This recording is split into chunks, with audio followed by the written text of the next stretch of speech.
আসসালামু আলাইকুম।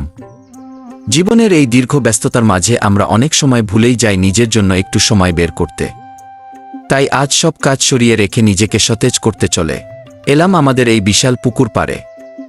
পুকুরের এই স্থির শান্ত পানি আর পার ঘেঁষে দাঁড়িয়ে থাকা গাছপালার সারি দেখে মনে হচ্ছে প্রকৃতি যেন আমায় দুহাত বাড়িয়ে স্বাগত জানাচ্ছে। বিশেষ করে ওই পাইপ থেকে অবিরাম ধারায় পড়া পানির শব্দ আর সাদা ফেনার খেলা সত্যিই অদ্ভুত এক প্রশান্তি দিচ্ছে।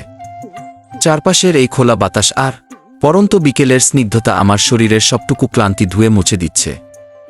শহরের চার দেয়ালের বন্দি জীবন থেকে মুক্ত হয়ে প্রকৃতির এই সবুজ আর নীল আকাশের মিশেল আমাদের বেঁচে থাকার নতুন শক্তি যোগায়। মাঝে মাঝে এমন নিরিবিলি পরিবেশে একা কিছুটা সময় কাটানো যে কতটা প্রয়োজনীয় তা এখানে না এলে হয়তো বুঝতামই না। আজকের এই সুন্দর বিকেলটি আমার স্মৃতিতে অনেকদিন জমা হয়ে থাকবে।